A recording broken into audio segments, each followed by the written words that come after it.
Hai, Assalamualaikum warahmatullahi wabarakatuh. Bismillahirrahmanirrahim. Nama Uncle Sufian Ismail, merupakan pengamal perundangan syariah di negeri Sabah atau lebih dikenali dengan Peguam Syar'i.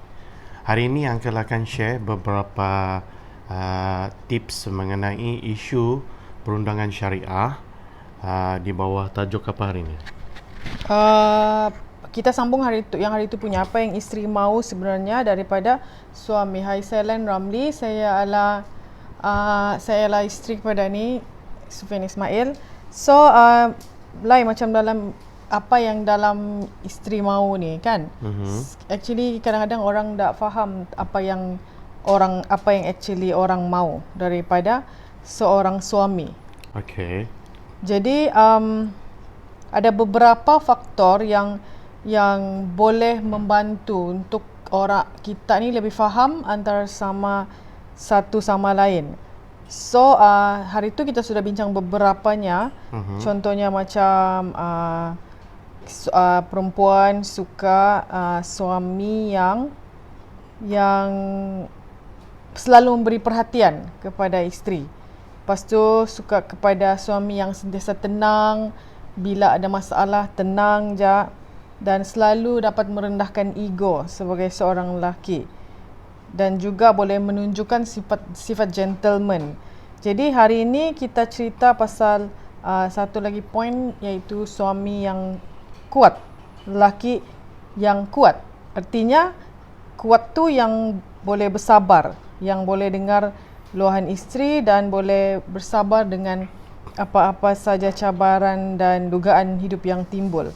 Sebab dalam hidup ni kan kita macam roda kan. Dia pandai di atas, dia pandai di bawah. So perempuan ni dia suka lelaki yang kuat lah, yang tabah. Okay. Contoh macam kalau suami yang diberhentikan kerja tiba-tiba. Jadi isteri ni kan dia perlulah apa? Perlu sabar lah kan. Betul. Jadi dan suami pun perlu sabar. Itulah kekuatan sebenar oleh seorang isteri. Mungkin kau boleh cerita pasal macam mana isteri yang sabar dengan suami yang tidak kerja ni. Adakah kau punya case story? Okay, dalam Uncle punya case story, selalunya isteri ni dia boleh bersabar kepada suami ni walaupun diberhentikan kerja, asalkan si suami ni tidak membuat perangai lah, orang cakap. Kalau pengalaman Uncle dapat klien daripada pihak wanita tu, setakat suami dia tidak ada kerja dan dia masih bekerja, selalunya isteri ni masih boleh bertahan lagi lah. Cuma kadang-kadang suami yang tidak bekerja ni sudah dalam tempoh yang agak lama, iaitu kadang-kadang melebihi daripada 3 bulan. Jadi untuk para suami, 3 bulan tidak bekerja ni merupakan satu orang cakap alasan yang tidak munasabah untuk kamu mendapatkan nafkah terhadap keluarga kamu. Sebab zaman sekarang ni, kalau kamu cakap sebulan tu mungkin tempoh tu agak sesuai lah. Itu pun dikira terlalu lama. Sebab apapun alasan kamu sebagai seorang suami ataupun lelaki, bapa ni, anak dan isteri ni perlu meneruskan kehidupan. Apabila meneruskan kehidupan tu, maksudnya kita memerlukan perbelanjaan untuk keluarga kita ni hidup, mau makan, mau belanja, apa semua. Jadi perkara ni orang cakap janganlah dianggap sebagai mentang-mentang isteri tu bekerja, so suami ni ambil kesempatan terhadap kelebihan yang ada pada seorang isteri. Tapi kan kalau dalam taklik ataupun fasah kan ada macam beberapa bulan tu yang tiada nafkah apa tu sudah jadi boleh menuntut kan. Pasal itulah suami, kalau boleh janganlah sehingga taklik kamu tu, orang cakap yang kamu ikrar tu terjadi. Sebab apa? Di dalam sijil nikah ada tertera di sana apabila kamu gagal memberikan nafkah 4 bulan berturut-turut, maka apabila isteri membuat aduan kepada qadhi ataupun hakim dengan membayar RM10, maka terjatuhlah taklid. Maksudnya di sini pada zaman sekarang ni yang mana banyak orang boleh buat kerja melalui e-hailing, iaitu Grab lah, Maxim lah ataupun Myka, agak mustahil bagi seorang suami itu untuk bagi alasan tiada kerja dalam tempoh yang agak lama. Sekarang ni orang cakap biarpun kalau kamu tak pandai memandu, kalau uncle observe, security tu pun ramai yang boleh orang cakap boleh dapatkan kerja 1,000 lebih melalui kerja sebagai seorang security. Ya, dia minimum kan? Ya. Gaji minimum. Jadi bikin hairan juga apabila seorang suami itu tidak bekerja bertahun-tahun. Jadi bagi uncle, suami yang macam begini ni dia dianggap fail lah di dalam menjadi seorang suami ataupun menjadi seorang bapa. Jadi sebenarnya banyak isteri di luar sana yang menghadapi masalah sedemikian tapi hanya berdiam diri. Isteri itu hanya akan bertindak apabila berlakunya kes orang ketiga. Bayangkan, benda ni sudah lama berlaku, bertahun-tahun, tapi oleh kerana benda ni melibatkan orang ketiga di mana si suami ni sudahlah tidak bekerja, Ada girlfriend lagi. ada hati lagi mau kahwin lagi satu. Itulah benda yang orang cakap biar betul, tapi benda ni terjadi betul-betul di mana case story ni melibatkan seorang wanita yang mempunyai orang cakap kaki tangan kerajaan. Suami dia ni tidak ada kerja yang tetap. Dia hanya pandai buat kerja sambilan sahaja, di mana dia ni kerja dia minta sama bini dia buat loan peribadi, banyak kali buat loan peribadi. Lepas tu loan peribadi tu dia cuba hidup bermewah dengan membeli motor besar. Lepas tu ialah bergaya dengan pinjaman tersebut, sampai satu tahap di mana isteri ni dia memfailkan cerai disebabkan suami dia ni berhajat untuk berpoligami. Bayangkan, dia cuba hidup mewah dengan pinjaman isteri tu buat loan secara peribadi dan cuba untuk nikah lagi satu. Anak sudah ramai, 4 orang. Dia tidak kerja tetap, tapi ada hati mau berpoligami. Jadi maksudnya di sini uncle mau cerita ni, isteri tu dia punya level apabila suami tu cuba mau main kayu tiga, barulah si isteri ni kelang kabut mau filekan cerai, barulah mau buat aduan. Dia cakap suami dia sudah kerja. Bila uncle tanya berapa tahun sudah tidak kerja, sejak dari awal perkahwinan. Uncle pun pelik macam mana seorang isteri tu bertahan. Dia cuma tidak tahan apabila suami dia tu berhajat untuk kahwin lagi satu. Berbelas tahun lah sudah tu, sebab sudah ada 4 orang anak. 4 orang anak, lebih kurang Lebih dari 10 tahun lah kan. lebih kurang dalam 10 hingga 11 tahun lah. Lebih kurang macam itulah kalau uncle tidak silap lah. So maksudnya seorang isteri tu masih boleh bertahan selagi mana suami dia ini tidak buat hal main kayu tiga lah. Kebanyakan yang uncle observe, benda ni uncle dapat klien macam begini rasanya lebih daripada 5 atau 6 klien lah wanita.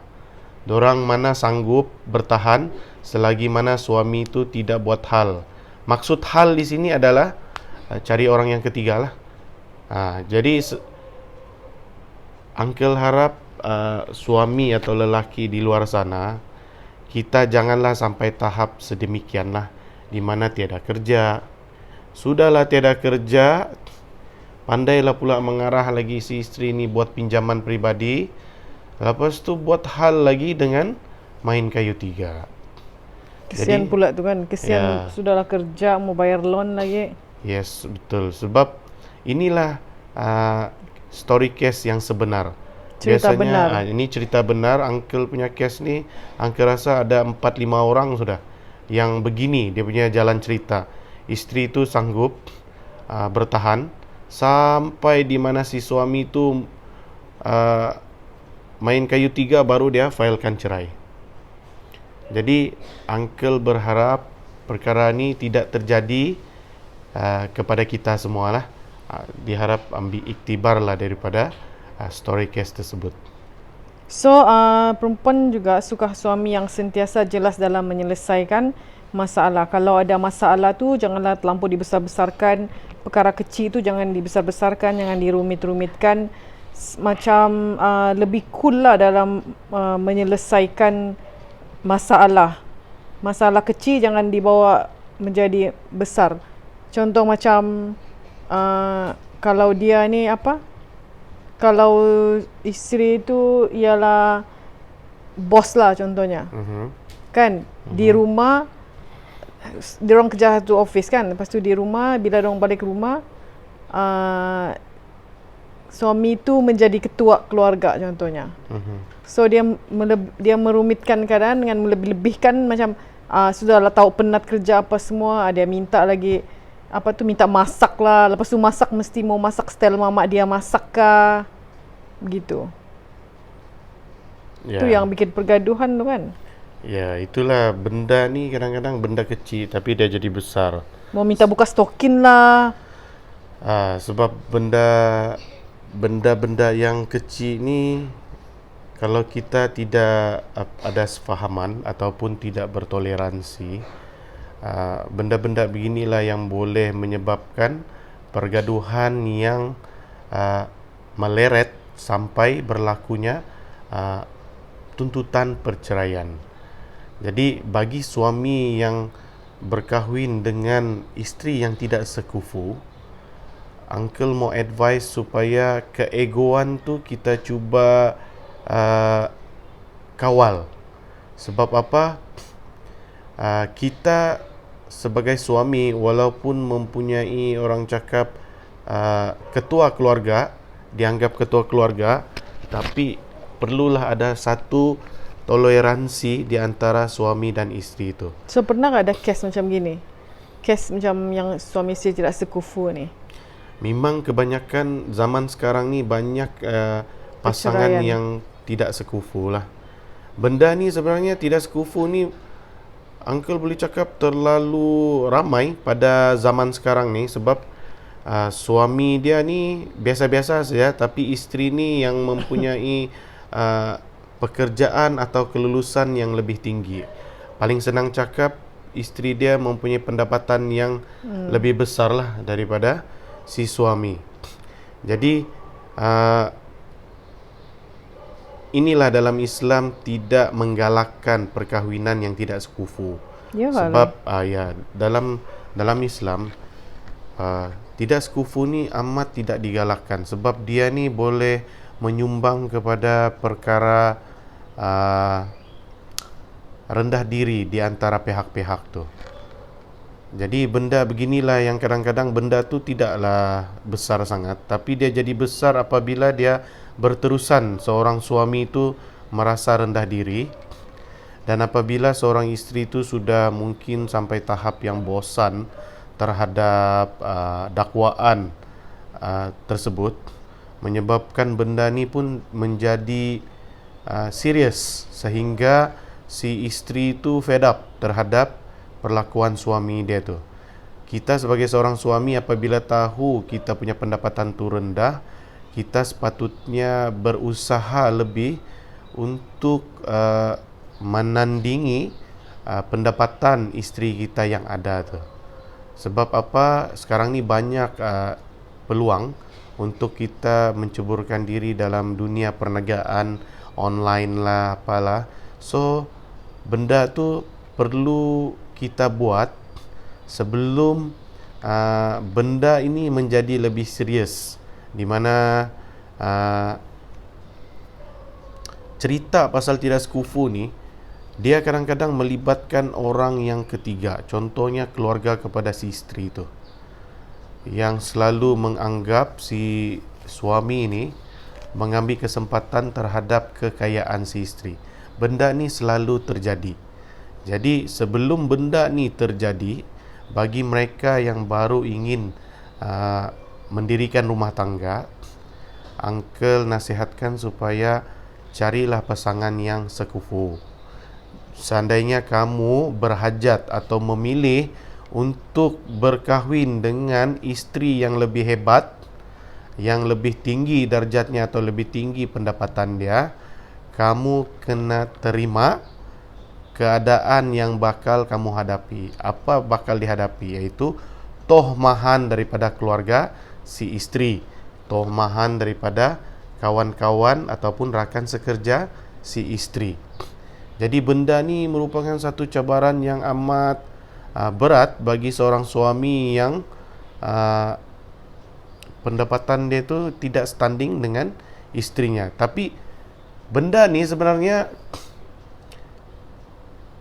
adalah satu mutual understanding di antara pihak-pihak. Ya, Sebab boleh juga kan. Uncle pernah juga jumpa beberapa pasangan di mana isteri dia ni lebih tinggi pendapatan, suami lebih rendah. Dorang ni bahagia hingga ada cucu.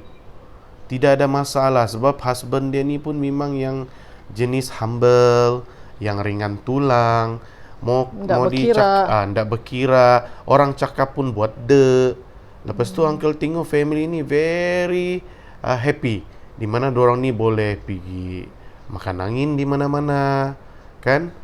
Si isteri dia sayang suami sampai suami pun tidak merasakan ada jurang perbezaan mengenai pendapatan tu, kan? Sebab suami dia ni memang jenis yang sura rumah, maksudnya dia yang handle segala kerja-kerja rumah, masak, jaga anak, hantar anak pergi sekolah. So isteri seorang yang berkerjaya, yang balik pun mungkin sampai lewat malam. Jadi bukan Uncle mau cakap apa, benda ni sebenarnya daripada diri kita tu sendiri. Macam mana ada sefahaman di antara suami dan isteri itu. Okey, daripada segi hukum ataupun undang-undang, sekiranya ada mutual understanding di antara suami dan isteri, maksudnya dari segi nafkah, benda ini dibolehkan. Ada persetujuan di antara isteri dan suami, di mana isteri itu merelakan tidak ada nafkah daripada suaminya. Dari segi zahir pendapatan itu dibolehkan di dalam undang-undang. Sebab benda begini banyak yang terjadi pada zaman sekarang, di mana si isteri ini mempunyai kerjaya yang lebih baik, di mana isterinya yang bersetuju supaya suami dia menjadi sura rumah, di mana suami dia ni lebih, orang cakap, expert di dalam hal-hal rumah tangga tu, jaga anak, masak, kemas rumah, kan? Jadi benda-benda begini dibolehkan. Yang penting ada persetujuan di antara pihak-pihak. So kalau begitu mungkin kalau balik ke rumah tu janganlah dibanding dengan wife kan. Yes. Mungkin kalau jenis yang sura rumah ni dia faham lah. Penat. Sebab dia berada di posisi yang berubah lah. Maksudnya si suami berfungsi menjadi si isteri berfungsi menjadi suami lah dalam tanggungjawab tu. So sebagai seorang suami sura rumah tu dia kena faham lah. Maksudnya dia kena ada satu keadaan di mana dia mesti memahami macam mana isteri dia tu sebagai seorang yang bertanggungjawab pencari rezeki.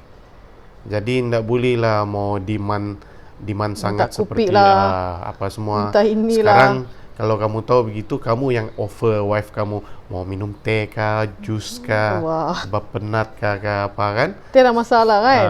Benda ni tiada masalah. Anda payahlah mau dengar cakap orang, kau laki kau lah minta, itu tidak perlu. Sebab apa? Benda ni adalah mengikut keselesaan kamu dengan keadaan kamu sendiri itu. So seorang yang humor, perempuan suka seorang suami yang humor tu macam tak terlampau serius lah, boleh bawa ketawa kan, so boleh hilangkan stres. macam perlu juga ada humor kan lah dalam rumah tangga ni. Ndaklah bayang maharaja lawak tu, ndaklah yang lawak berhabis ni, tapi Maksudnya maulah pandai, ada ketawa-ketawa, ada lawak-lawak sikit senyum-senyum. pandai buat anu lah, bahkan orang ketawa. Sebab ketawa tu dia dapat merapatkan jarak di antara dua hati lain. Mungkin kau boleh cerita pasal orang yang mengadu ada masalah rumah tangga dengan kamu kan, dengan kau punya firm. Mungkin kau boleh observe orang memang jarang ketawa antara satu sama lain. Iya, benda ni banyak terjadi lah zaman sekarang ni, sebabkan susah sudah mau cari suami atau isteri yang pandai buat orang ketawa kan. Tapi kalau sama kawan-kawan ketawa pula kan. Itu yang selalu menjadi persoalan. Sebab zaman sekarang ni banyak orang dia rapat kepada gadget tu dengan adanya PUBG lah, dengan adanya game-game lah. Sebab benda-benda beginilah yang menyebabkan perbualan untuk buat lawak-lawak tu menjadi kurang sudah zaman sekarang. Jadi apa yang perlu dibuat adalah kita cuba seimbangkan aktiviti yang zaman sekarang tu. Contohnya dalam kepada gamers, kepada yang hardcore di dalam main game, mungkin hardcore di dalam berbasikal, mungkin hardcore di dalam dunia permotoran kan. Sebab benda-benda begini ni bila terlampau busy, dia akan menjadi satu alasan terhadap pihak yang satu lagi tu untuk bergaduh. Contohnya suami dia ni suka ikut join motor berhari-hari pergi ride pergi mana-mana. So benda-benda beginilah yang juga menjadi alasan si isteri tu untuk bergaduh dengan suami dia. Yang mana yang main biskal sampai berjam-jam tengah malam, yang main game sampai pukul 1-2 pagi itu, benda begini juga yang selalu uncle terima aduan daripada isteri-isteri terhadap kelakuan suaminya yang terlalu hardcore di dalam hobi. Okey. Jadi uncle berharap supaya hobi itu kamu kawal untuk tidak menjejaskan hubungan rumah tangga. Bukan seorang isteri itu tidak boleh memahami hobi suami dia, tapi hobi itu janganlah terlalu ekstrim sehinggakan masa kamu bersama isteri ataupun anak-anak tu menjadi minima. Sepatutnya hobi ini dilakukan pada masa lapang, bukannya pada setiap masa. Balik kerja main game, ada masa luang sikit main game. Jadi benda-benda begini kalau isteri tu dia akan simpan benda ni sehingga menebal dan dia akan meletup. Bila meletup, dia punya tuntutan adalah bercerai. Jadi adalah angka rasa rugi kalau bercerai itu disebabkan oleh main game, disebabkan oleh main basikal. Jadi benda-benda begini ni sepatutnya boleh di-compromise. Jadi uncle berharap apa yang uncle cerita, yang case story yang uncle cerita ni, dia benar-benar berlaku, di mana seorang isteri memohon menuntut cerai disebabkan oleh perlakuan ekstrim suami dia di dalam hobi dia tu. Benda begini ni ialah orang cakap pasal hobi, anak ni terabai dengan bapa mama terpaksa bercerai. Apa hobi itu? Apa hobi bapak dia? Bapa dia ni terlampau ekstrim main game sampai jam 1-2 pagi. Di mana dia ni ekstrim ni, dia merupakan gamers yang selalu mungkin bertanding lah, selalu buat tournament lah. Jadi tak tidur sama bini lah? Tidur, tapi orang cakap dia punya masa tidur tu sudah berubah lah, macam Batman. Mungkin dia ada communication?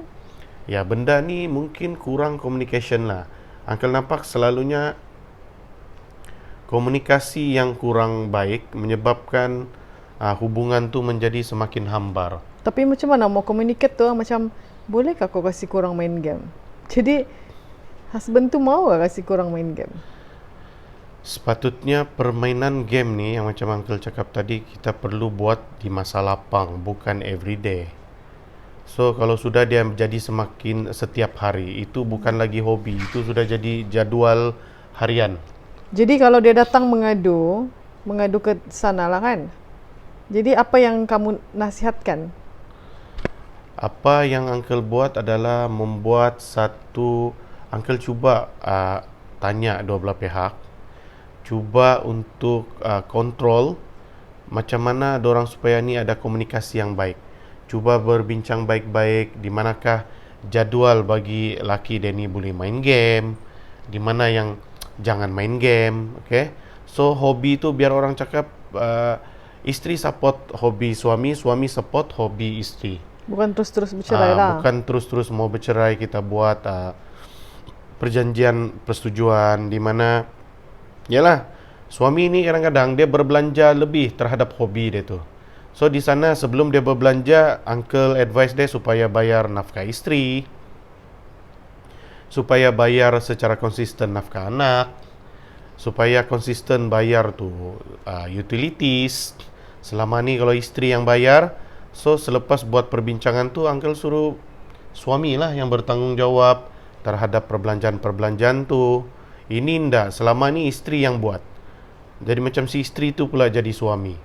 Jadi benda-benda beginilah yang not fair kepada si isteri. Isteri mengadu, dia cakap no use, saya mau ada suami kalau saya yang bertanggungjawab semua.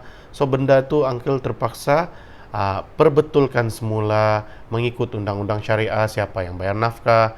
Sebab setakat ni dalam undang-undang belum ada lagi isteri bayar nafkah kepada suami, belum ada lagi isteri bayar nafkah kepada anak. Yang ada tu suami ataupun bapa.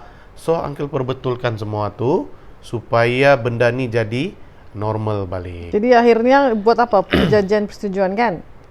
Uncle buat satu ikatan perjanjian persetujuan di antara suami dan isteri. So berjaya atau tidak? Alhamdulillah setakat ni berjaya. Mudah-mudahanlah tidak ada orang yang breach dia punya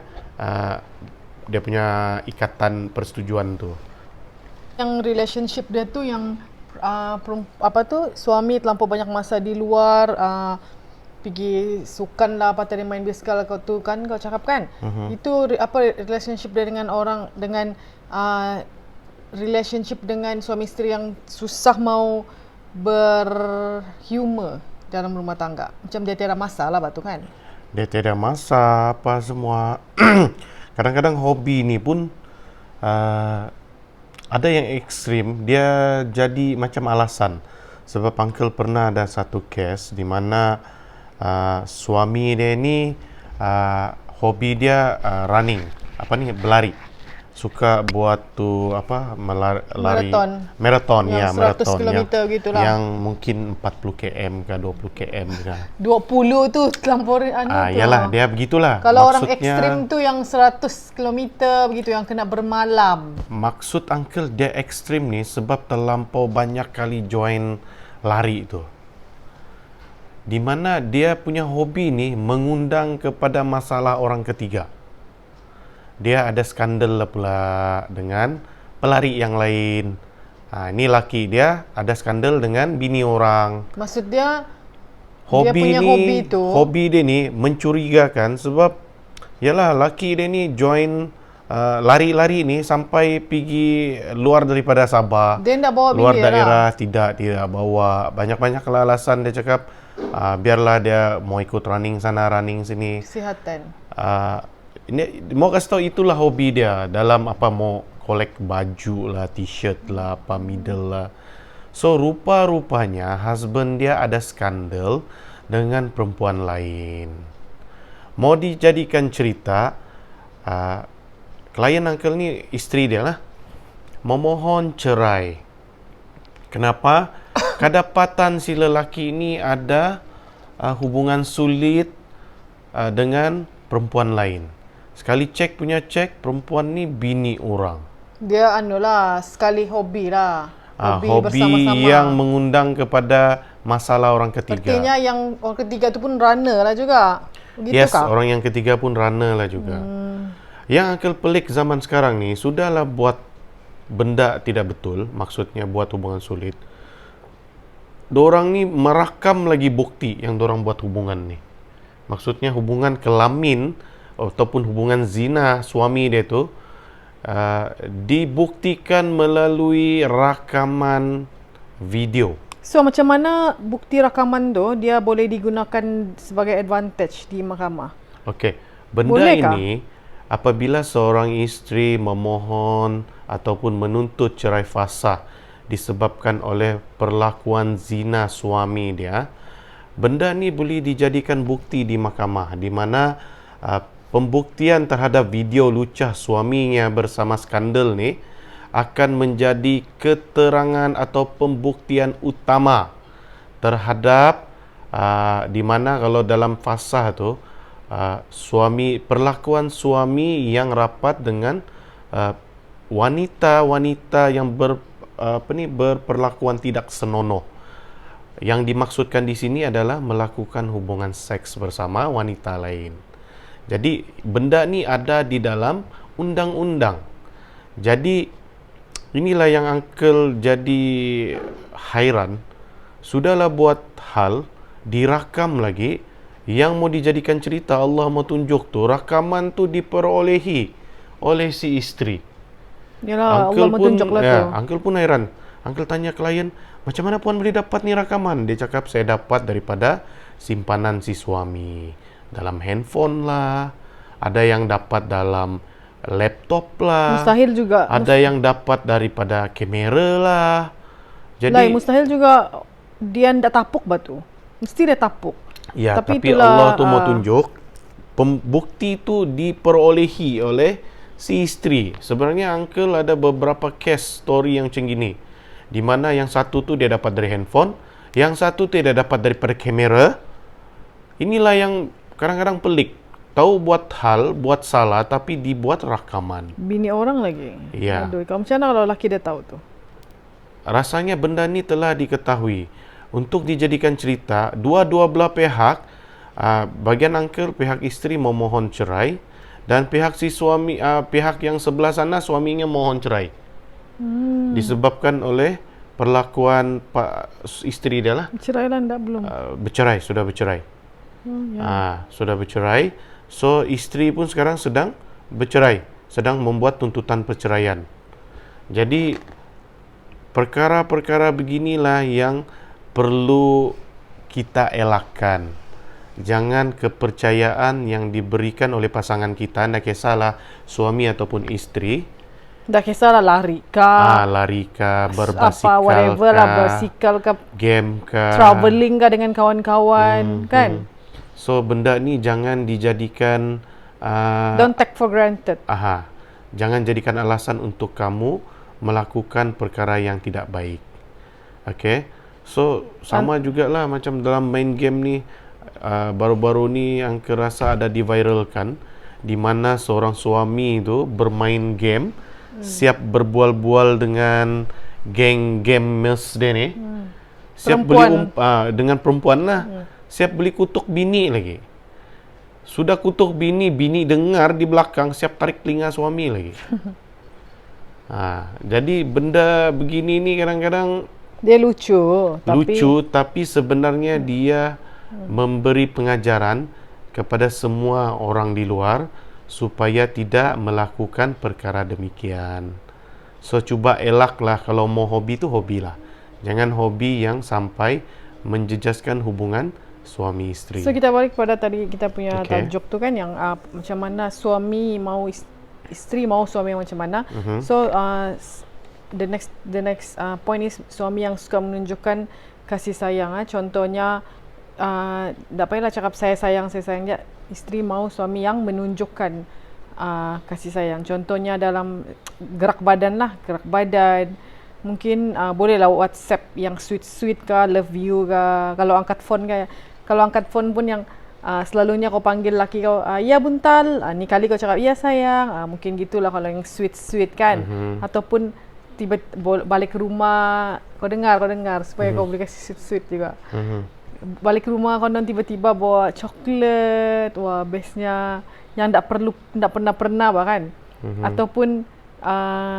Ataupun sebelum pergi kerja kan, tulislah di atas, tulislah nota macam I love you, macam I will miss you tu simpan di cermin. Wah, bestnya. Besok Ataupun lah buat. ataupun tiba-tiba dapat hadiah bunga, tak pernah kan. Setahun 10 tahun sekali pun tak pernah tiba-tiba dapat hadiah bunga. Something sweet lah. Jadi perempuan suka lelaki yang kasih tunjuk. Macam kalau rasa bilang, aduh sakitnya pinggang aku ni, terus kena urut kah, begitu kan lah. Tiba-tiba kena beli betul. cincin Sama lah. jugalah. Lelaki pun suka juga yang surprise. Sekarang kita punya topik ni apa? Lain. Oh, anda boleh kasih terbalik ke tu sikit? Jangan, nanti. Jangan. Okey lah. So yalah, besok lah kita tampal sana di dinding ke apa kan, untuk buat. So maksudnya wife ni suka benda yang surprise, yang menghappykan dorang. Actually suami pun suka benda macam gitu kan. Walaupun yang kali ni bab ni untuk isteri. So ya, kita kena akur dan akui isteri tu suka benda yang surprise untuk dia.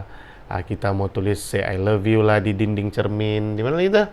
Mau beli coklat kah nanti. Tiba-tiba. So lepas ni Rocher. kita sebelum balik singgah dulu di Speedmart ke mana-mana, kita beli coklat kan bagi bini kita.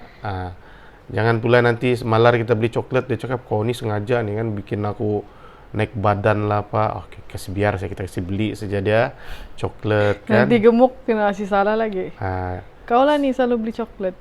So buatlah apa-apa benda yang boleh kasih happy kita punya wife, even benda tu kecil saja. Contoh macam beli coklat, macam beli keropok kesukaan dia kan, atau apa-apalah benda yang mungkin bini dia suka minum Starbucks, kasih beli dia Starbucks kah kan, ataupun suka minum apa namanya itu Boost, Yoyo, so kasih belilah bini itu mungkin air yang dia suka kan. So kita singgah-singgah lah beli sebelum balik rumah. Contoh macam kalau balik ke rumah kan penat kerja kan, penat kerja, so ambil lah masa untuk bawa. Kau agree kan ni kalau aku cakap makan dengan wife saja dengan makan dengan family tu lain. Okay. Dua momen yang berbeza. Do you agree? Ya, agree. Sebab uncle pun selalu makan sama family sekali, lepas tu keluar lagi minum sama bini. Itu memang every day lah kami buat. Nggak dapat keluar minum di bawah lah saja, di dapur kan, di mana. Momen dia tu lain. We can talk different things kan. Kalau dengan family je kita cakap benda lain, kalau dengan husband je kita beli cerita yang benda lain. So isteri dan suami ini dia perlukan masa bersama-sama. So mungkin banyak yang sudah tidak mengamalkan untuk ambil masa bersama, kupi-kupi atau tete sama bini ini. So mulai hari ini bolehlah start balik. Tidak susah. Kita buat kopi saya atau buat teh kah, ataupun apa-apa air untuk kita orang cakap cerita sekejap, mungkin 15 hingga 20 minit kan, tanya apa cerita, bagi peluang dengarlah, mungkin dengan isteri dengar suami punya cerita, suami dengar isteri punya cerita. So benda-benda begini perlu ada. So siapa yang sudah lama tidak bikin, kalau dulu bikin sebelum kahwin atau masa awal perkahwinan, uncle percaya kalau uncle tanya lebih kurang 70 until 80% benda-benda yang dulu buat sekarang dah buat tu banyak sangat. Kalau dulu boleh tengok wayang, sekarang ni tiada sudah tengok wayang. Tapi lah ingat, handphone jangan dilayan. Ya, masa kita kupi-kupi sama bini tu, handphone kita kasih rest dulu lah, kasih silent kan. 20 minutes kah, 30 minutes kah untuk kita dengar cerita. Masa itulah mungkin kita ada peluang mau buat lawak-lawak sikit kah kan. Kalau dulu time mengurat-mengurat bini ni boleh buat lawak, mungkin masa yang ini masa kita minum-minum tu boleh juga kita buat kan. Lawak lah, bukan mengolok ya. Untuk apa? Untuk mengeratkan lagi kita punya hubungan laki bini itu. So tajuk yang balik tadi tu apa yang isteri mau daripada suami.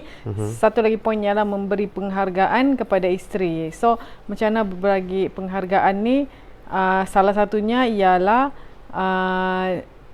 jangan suka menyalahkan pasangan dengan merungut sebab dia suka membebel. But actually masa tu that's the time they want to share problem actually. Dengan cara yang bebel lah So, maksudnya. so mungkin kau ada cerita, kau ada case orang yang mengadu dengan kamu yang dia jumpa kau sebab dia nak tahan, mungkin pasangan dia tu kuat membebel kah, terus pasal membebel tu je kau dia boleh macam buat tuntutan cerai kah, macam mana? Pernah? Ya, pernah ada. Uncle ada satu klien lelaki, suami lah. Dia actually dia berfikir mau memohon cerai kah ataupun memohon poligami. Dia ni confused. Sebab dia cakap kalau ikutkan hati aku mau kasih cerai saya bini aku ni sebab terlampau kuat membebel. Dalam masa yang sama dia cuba cari alternatif dengan mencari hiburan di luar, boleh kah? Apa nama dia ni? Dia mencari pengganti lah kali ya. Perempuan lain lah. Pengganti lah begini. Jadi bila dia jumpa uncle tu, dia minta advice. What should dia do terhadap tindakan dia ni? Wajarkah dia menceraikan atau perlukah dia berpoligami? Jadi waktu tu uncle pun dengarlah dia punya cerita A to Z, apa cerita apa semua. So apa yang uncle advice adalah untuk tarik dia ni pergi ke pangkal jalan. Sebab apa? Melalui cerita dia tu kalau uncle dengar dia sudah hanyut ke kiri tu terlalu jauh. Sebab apa? Dia mulai sudah cari perempuan yang tidak sepatutnya, kan? Walaupun perempuan tu dia anggap special sebab layan dia macam king lah, whatever. So, apa yang uncle buat adalah supaya dia balik to the basic. Maksud to the basic ni supaya dia bertanggungjawab terhadap isteri dan anak-anak dia. Dalam masa yang sama, uncle bagi advice dia untuk cover dia punya tanggungjawab ni supaya laluan untuk dia berpoligami itu selesa. Okay? So, yang ini kamu kena dengar. Bagi apa mereka, maksud dia tu, selesa tu? Maksudnya, dia kena fulfill dulu tanggungjawab dia sebagai seorang suami dan seorang bapa. Barulah kamu berhajat untuk meneruskan niat kamu kalau ingin menambah. Macam dalam uncle punya cerita ni, di mana uncle telah mengadvise dia supaya membayar nafkah isteri semasa secara konsisten dengan membuat ikatan perjanjian persetujuan. Selain daripada nafkah isteri semasa tu, dia juga telah membuat perjanjian terhadap nafkah anak. Di mana dalam perjanjian ni dia merangkumi keseluruhan tanggungjawabnya sebagai seorang bapa dan suami. Alhamdulillah, uncle cuma advice beberapa perkara. Dia sendiri yang tambah, di mana di dalam dia punya perjanjian tu, dia willing to pay bini dia punya personal loan. Dan silap uncle, dia punya bini punya personal loan tu banyak juga, ada 4 ke 3 lebih kurang personal loan, di mana husband ni willing to pay habis. Artinya perjanjian tu, apa yang ada dalam perjanjian tu selama ni dia nak pernah buat? Ya, dia nak pernah buat. Dia bagi nafkah pun actually dia hanya bagi duit tapi belum tentu nafkah isteri. Kadang orang confused sebab apa perlunya membuat perjanjian ni. Jadi ada banyak jadi mesti mau explain lah juga why kenapa perjanjian ni dibuat. Sebab apa? Dalam perjanjian ni dia membuatkan seorang suami tu komitmen terhadap tanggungjawab dia. Sebab apa? Apabila uncle buat perjanjian ni di mana si isteri tu dia merasa ada garanti, ada jaminan terhadap perjanjian tersebut. Bayangkanlah dalam perjanjian ni si isteri yang kuat membebel tu tiba-tiba bebelan dia tu reduce, uncle rasa pergi 50% pun lebih lah. Sebab dia sudah happy. Selama ni dia terpaksa membebel disebabkan oleh perlakuan suami dia yang tidak mengindahkan dia bagi si isteri lah. Sebab dia ni ada lebih kurang 3 ke 4 orang anak kecil-kecil lagi yang perlukan perhatian, sometimes yang perlu kepada care yang lebih sebab berak kadang-kadang mau dibasuh apa semua. So benda ni perlukan perhatian daripada seorang bapa maupun seorang ibu. Jadi apabila uncle advise si suami ni, baru dia sedar betapa dia ni banyak yang perlu dia cover. Bayangkan tadi bayar nafkah isteri. Bila uncle tanya berapa kau ikhlas bagi nafkah isteri, dia cakap mungkin 500, 600. Uncle punya contoh senang saya cakap, bro, saya punya orang gaji pun 1,000 satu bulan. Dah kan bini kita ni, kita rendah daripada Indonesia punya gaji. So alhamdulillah dia willing to give 2,000 terhadap bini dia setiap bulan. Lepas tu anak pun dia bagi, oleh kerana anak dia ada 3 orang ke berapa, dia bagi RM3,000 terhadap isteri. That's mean dia akan bank in kepada isteri dia tu 5,000 per month untuk nafkah isteri dan nafkah anak saja. Itu dalam perjanjian lah. Ya, di dalam perjanjian. Sebelum ni tiada. Sebelum ni dia memang tidak pernah buat. Kalau dia bagi pun boleh kira pakai jari, dia cakap. So di sinilah dia nampak, oh, rupanya selama ni dia tidak sedar bahawasanya tanggungjawab tu dia tidak buat. Sebab isteri dia bekerja kan. Ya. Jadi dia terlupa lah kawan. So oleh kerana dia ni berhajat untuk kahwin lagi satu, so uncle pun advise dia supaya membuat satu ikatan hibah terhadap isteri dan anak-anak dia. Dan alhamdulillah dia menghibahkan rumah, sebiji rumah yang dia beli tu, ada bukan sebiji, 2 biji rumah. Dia ada 2 biji rumah, dia hibahkan rumah tu terhadap anak-anak dan isteri dia. Dan dia hibahkan sebuah kereta terhadap istrinya. Sebiji ya sebuah. Sebuah kereta lah. Rumah ada 2. Dia hibahkan kepada anak-anak dan isteri dia. Jadi isu dia mau lagi ke satu tu mau poligami kan kalau sudah ada harta. Bila dia isunya sekarang, seandainya dia ni ada peneman, maukah lagi si peneman tu mau sama dia? Sebab harta dia semua sudah dihibahkan kepada isteri dan anak-anak.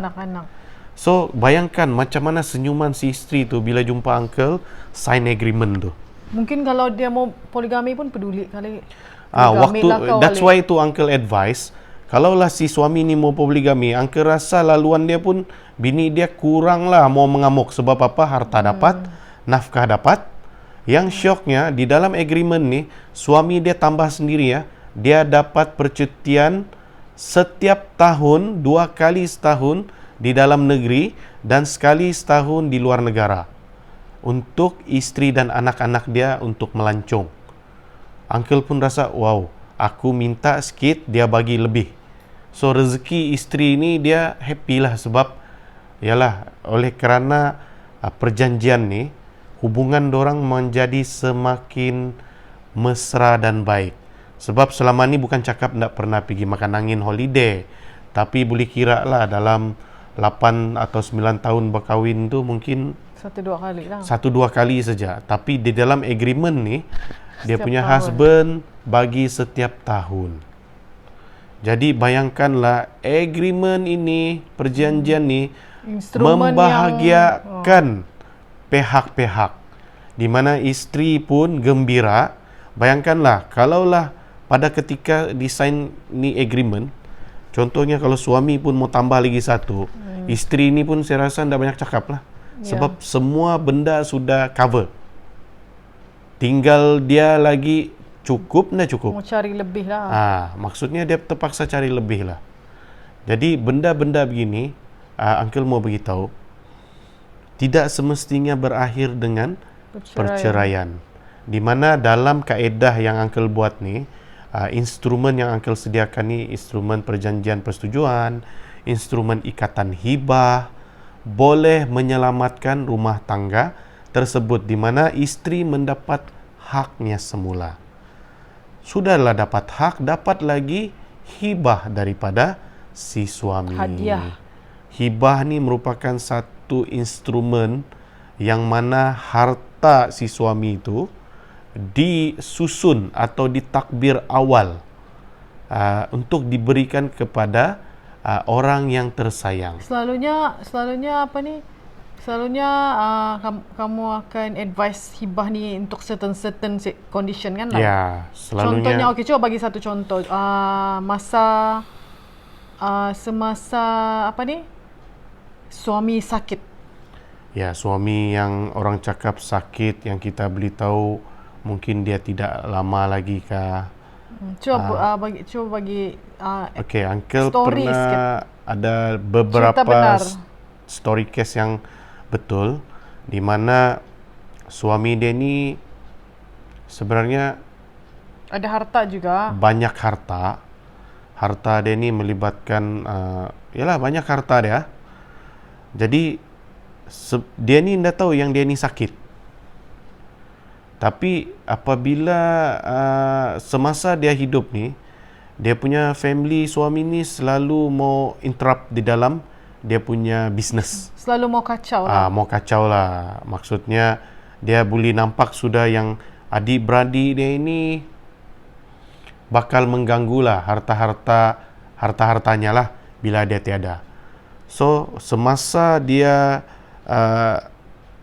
dianggap menghidap satu penyakit tu, Nasib tidak bagus. So dia didiagnose dengan didiagnose, lepas tu dia didapati dia ada lebih kurang ada kanser lah. Yang kanser tu doktor mau beritahu mungkin dia ada beberapa tahun lagi boleh hidup lah. Sewaktu itulah dia jumpa uncle untuk minta advice apa supposed be dia perlu buat sebelum harta dia ni menjadi rebutan di kalangan adik-beradik dia ni. dengan keadaan adik-beradik yang seperti itu. So dia minta advice. Waktu tu adik-beradik dia belum tahu lagi dia ni ada kanser lah, sakit. So lepas tu apa yang kamu advice? So uncle advice dia untuk membuat satu ikatan hibah terhadap harta-harta yang dia ada ni yang dihibahkan kepada anak, isteri dan ibu bapa dia. Kenapa hibah Sebab tu? kenapa uncle advice dia buat hibah supaya benda ni dia tidak menjadi perebutan apabila dia sudah meninggal dunia. Waktu dia buat hibah pun dia sudah rancang ibu bapa dia dapat berapa, isteri dia dapat apa, anak-anak dia dapat apa. So maksudnya di sini apabila dia membuat ikatan hibah, harta-harta yang dihibahkan ni dia tidak menjadi harta pusaka. Okay? Contohlah kalau hibah tidak dibuat, apa akan jadi? Kita pun boleh tahu adik-beradik itu tentu akan merebut. Mau dipendekkan cerita, semasa klien uncle ni telah meninggal dunia, isteri dia telah pun menghubungi uncle untuk memaklumkan bahawasanya beliau telah pun meninggal dunia. Ini cerita paling syok. Seminggu selepas arwah meninggal, di mana adik-beradik arwah take over itu harta. Belum lagi orang cakap kubur masih merah, adik-beradik sudah mau take over. Dia punya bisnes mulai sudah ada orang ikut campur. Dia punya jentera-jentera banyak sudah orang bawa, adik-beradik dia lah. Bawa untuk generate duit lah. Untuk generate duit untuk dorang lah maksudnya. So rumah pun mau kena take over, barang-barang rumah dorang pun mulai mau kena ambil. Dia cakap, boleh cakap gini lagi sama bini arwah tu, ini abang saya punya, bukan kau punya. Bayangkan, 1 week adik-beradik, real story. So apabila benda ni terjadi, isteri tu pun mengadu sama uncle.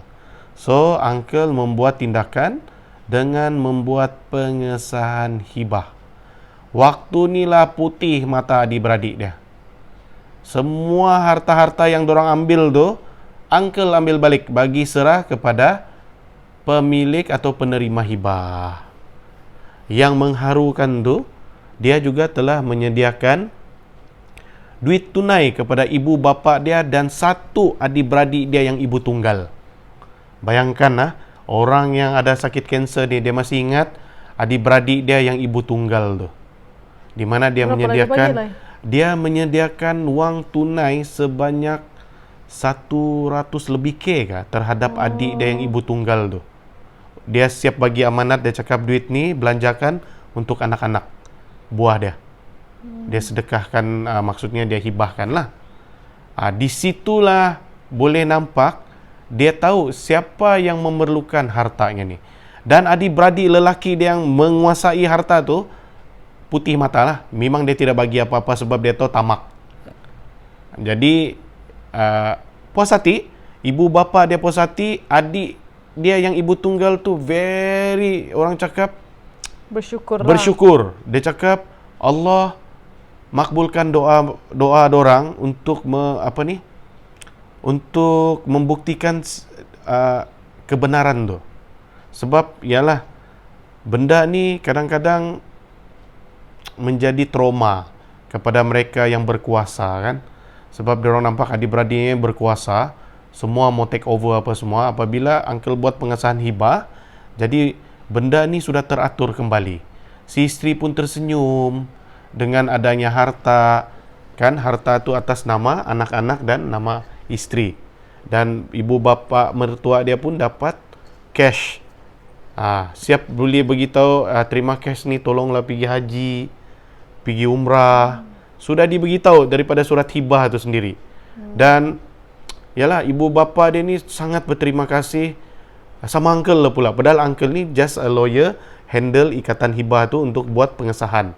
Dia cakap dia nak sangka anak dia buat hibah untuk dia, kan, dan isteri-isteri dia serta adik dia yang ibu tunggal tu. Bayangkanlah betapa pentingnya instrumen ikatan hibah ni untuk kita takbir harta tu, untuk kita mau bagi dengan siapa orang yang kita sayang. Itu yang satu cerita. Ada lagi cerita yang lain pasal hibah ni. Yang apa tu, yang suami ni dia ada harta, dia mau bercerai sebab dia dapat cium isteri dia tu ada affair, so dia minta advice, dan yang kau advice dulu, selamatkan dulu harta dia tu. Macam mana tu? Yang ini ada satu case lagi di mana si suami ni very kesian. Dia ada ramai anak, lebih kurang kalau tidak silap uncle 8 orang anak lah macam itu. Mau dicerita pendek kan, pendek cerita dia. Di dalam usia emas dia ni, isteri dia ni diuji, di mana ujian itu yang dibagikan adalah isteri dia telah berubah menjadi perempuan yang liar. Jadi benda ni terjadi dengan begitu pantas sekali. Suami pun macam terkejut, macam mana benda ni boleh jadi, kan? Selama ni isteri dia ni baik apa semua.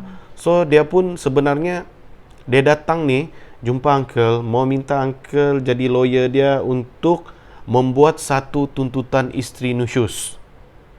Jadi uncle pun berfikir, okey, tuan ni mau kasih nusyus isteri ni sebab apa? Adakah uncle tanya dia, adakah mau berbalik semula kepada isteri ke atau macam mana? Tidak, dia cakap. Saya memang ingin bercerai sebab saya tidak boleh sudah sama bini saya. Saya dapati bini saya ni sudah curang dan selalu buat perkara yang tidak senonoh. Jadi uncle pun advise dia agar benda ni diselamatkan dahulu harta-harta yang ada. Sebab dia banyak harta kan? Sebab dia mempunyai beberapa harta, yang mana harta dia ni boleh dituntut oleh si isteri. Apabila bercerai nanti boleh jadikan harta pencarian. So uncle advise dia untuk membuat satu ikatan hibah, di mana dia ada beberapa buah aset, rumah dan kedai. Ada kedai lagi. Jadi dia telah menghibahkan hartanya tu kepada anak-anak. Dan uncle pun buatlah satu ikatan hibah terhadap anak-anak dia tu. Yang bestnya di sini, ikatan hibah tu melibatkan anak yang berada di Kuala Lumpur lagi ada. Maksudnya di KL, sebelah KL. Di mana uncle terpaksa membuat satu ikatan hibah melalui video call. Bersama ada 2 orang anak dia yang berada di Semenanjung lah. Satu dia silap uncle negeri lain di Semenanjung lah. Uncle terpaksa buat video call untuk menerima hibah tersebut daripada bapa dia tu. Di situlah uncle buat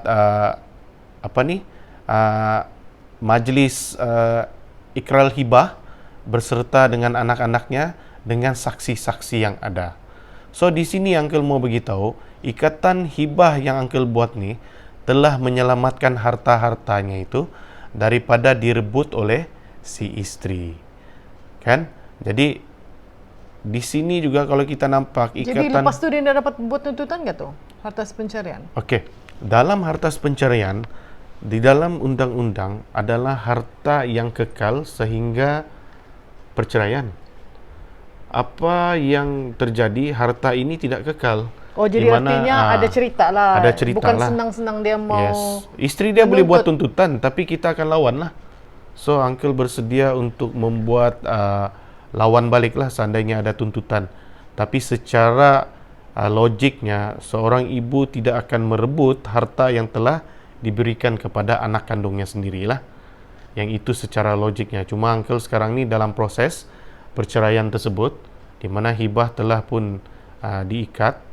Jadi selepas ni uncle akan share lah story ni, apa kesudahan ceritanya setelah si suami tadi telah membuat ikatan hibah dan di dalam proses perceraian.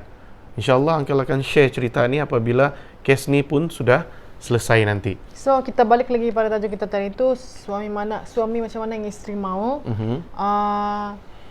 Suami yang suka peluk isteri, suka cium isteri. So mungkin you want to share case story yang orang datang mengadu dan terus menuntut cerai sebab tidak pernah pun dia nak peluk. Happen tak macam tu? Ya, uncle ada satu story case lah, di mana dia ni bini dia. Case story ni sebenarnya bini dia ni mau minta cerai sebab dia fed up sama laki dia lah. Di mana laki dia ni, dorang ni PJJ, maksudnya perhubungan jarak jauh. Satu di KK, satu disendahkan. Nah, contoh gitulah, atau di Tawau lah begitu. Uncle pun tidak berapa. Maksudnya jauh lah, memerlukan perjalanan yang berjam-jam lah kalau mau balik ke kampung kan. Jadi mau dikasih pindikan cerita,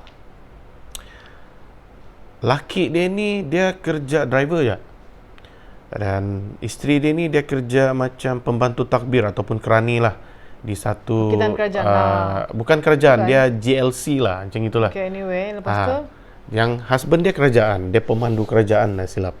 Anak pun sudah besar-besar. Dengar anak pun ada yang sudah umur 18 tahun ke atas. Jadi sudah kahwin lebih dari 20 tahun atau tidak? Yes, kurang lah. Lebih kurang dalam 20 tahun usia perkahwinan. Jadi mau dikasih pindik cerita, wife ni dia jumpa uncle mau minta advice. First tu dia mau tahu sama ada dia mau cerai taklik ataupun cerai fasah asalnya. So uncle pun explain lah dia pasal cerai taklik dan cerai fasah apa beza. So dia cakap dia mau bercerai. Uncle pun tanya, why? Apakah alasan kamu ingin bercerai? Dia cakap, saya dah sefahaman sama suami tak pernah peduli saya, tidak pernah bagi nafkah apa semua selama ni. So uncle pun tanya dia lagi, macam mana dia punya hubungan? Hubungan dia tu hambar sebab dia terpaksa, kalau dulu dia terpaksa balik sebulan sekali, tapi kerana ekonomi yang kurang baik, so dia terpaksa balik sebulan sekali. Jadi dulu sebulan 2 kali. Sebulan 2 kali atau lepas setiap minggu lah. Sebulan sekali. Ya, sebulan sekali. Kalau dulu dorang boleh berganti-ganti, sama ada suami pergi KK atau isteri balik ke kampung lah. Uncle pun lupa sendahkan ke Ladatu ke Tawau lah. Dia macam itulah dia punya kampung tu. Jadi ceritanya asal dia mau bercerai. Bila uncle tanya kenapa mau bercerai, sebab tiada sudah dia cakap, kami pun sudah tidak tidur bersama ni sudah bertahun-tahun. Dah silap uncle dia sebut 8 tahun kan dah pernah tidur sama-sama. Uncle pun jadi heran, kamu ni laki bini ke bukan? 8 tahun tidak pernah tidur bersama, tidur lain bilik, ataupun bini tidur dalam bilik, laki tidur di ruang tamu depan TV. Itulah alasan. Tapi bila uncle tanya, puan ni ada boyfriend ke? Ataupun si suami itu ada girlfriend ke? Dia cakap, tiada pula. Saya pun tak tahulah dia ada ke apa tiada. Jadi di sini nampak sangat benda ni sebab no communication. Maksudnya hubungan komunikasi itu terlalu jauh. Minimum. Tidak lah, tidak. Tiada komunikasi. Maksudnya dia tidak ada punca kenapa mau bercerai, cuma hambar. Hambarnya itu disebabkan oleh tiada komunikasi. Jadi uncle pun offer kepada wife ni tadilah, kepada klien uncle ni. Uncle cakap, bolehkah bagi uncle peluang cakap sama suami sebelum kamu memohon cerai, kalau dia mau selamatkan rumah tangga ni, tolong datang jumpa uncle, kamu dua. Uncle mau jumpa kamu dua. So, alhamdulillah, suami dia ni betul-betul mau kasih selamat ni rumah tangga. Di mana next week dia tu, laki dia datang daripada kampung untuk sesi counselling atau consultation dengan uncle, laki dan bini. Apabila uncle buat sesi consultation, di sanalah uncle tahu dua-dua ni memang teruk dari segi komunikasi. Di sanalah uncle alhamdulillah, dengan orang cakap hidayah Allah tu, uncle berjaya mengharmonikan laki bini ni. Bayangkan uncle suruh dorang berdiri, berpeluk, menangis-nangis. Actually, uncle very thank you for Ustaz Abid Liu, sebab uncle ada copy paste sikit cara dia untuk orang cakap sesi konsultasi uncle tu. Uncle ada copy paste lah cara Ustaz Abid Liu, dan uncle apply di dalam sesi consultation uncle tu. Alhamdulillah berjaya, di mana dia terus terang selama, dia silap uncle dia sebut 11 ke 12 tahun, itulah first time dia peluk bini dia dengan sedih, menangis-nangis, dan dorang ni dua berjanji akan sama-sama mencari rezeki, menambah rezeki untuk anak-anak. Sebab apa? Selama ni si isteri tidak tahu si suami ni apa dia punya gaji itu untuk belanja. Rupanya si suami ni rupanya sanggup pinjam along apa semua, sebab dia ni mau bantu ibu dia yang paralyzed. Tapi benda ni dia senyapkan. Tapi si isteri beranggap si suami ni selalu pinjam along, mungkin untuk pribadi atau main judi ke apakah. Jadi benda ni sebenarnya semua tiada komunikasi. Apabila komunikasi itu telah diketahui oleh si isteri dan suami pun tahu apa masalah si isteri, benda ni jadi harmoni. Alhamdulillah sekarang balik-balik sudah setiap bulan say hi to uncle, cakap thank you. Suami dia pun cakap terima kasih uncle sebab bagi dorang. Itulah tu dia punya cerita tadi tu, di mana alhamdulillah uncle berjaya kasih harmoni keluarga yang mau bercerai tu. Niat asal tu mau cerai fasa, lepas tu jadi tidak jadi cerai. Suami pun happy, suami pun faham dengan isteri, isteri pun faham dengan suami. So uncle bersyukur dalam keadaan orang mau bercerai, lepas tu dah jadi cerai, jadi lagi bahagia. So maksudnya di sini dalam hubungan suami isteri ni, komunikasi ni sangat penting. Jangan disimpan di dalam hati, mesti mau luahkan kepada isteri, isteri kepada suami, supaya benda ni tidak terbuku. Dan menunjukkan kasih sayang tu kena buat juga. So tidak ada masalah yang tidak boleh diselesaikan di dunia ini. Tapi tidak boleh disangkal perceraian juga adalah salah satu cara untuk bahagia juga. Betul kan? Betul. So uncle harap sharing uncle terhadap case story case uncle ni boleh menjadi iktibar kan kepada kita semua, terutama yang untuk diri uncle sendiri dan semua follower uncle yang ada di FB lah, supaya kita sama-sama belajar dan jadikan dia sebagai tauladan, supaya menjadi penunjuk aras kepada hubungan suami isteri kita. So yang baik tu semua daripada Allah saja. Yang tidak baik ataupun ada tersilap cakap tu kelemahan daripada uncle sendiri dan saya juga. Uncle. Minta Jadi, maaf. kita jumpa lagi pada sesi sharing yang akan datang. Jangan lupa bahagia. Okay, bye. Okay, bye. Assalamualaikum.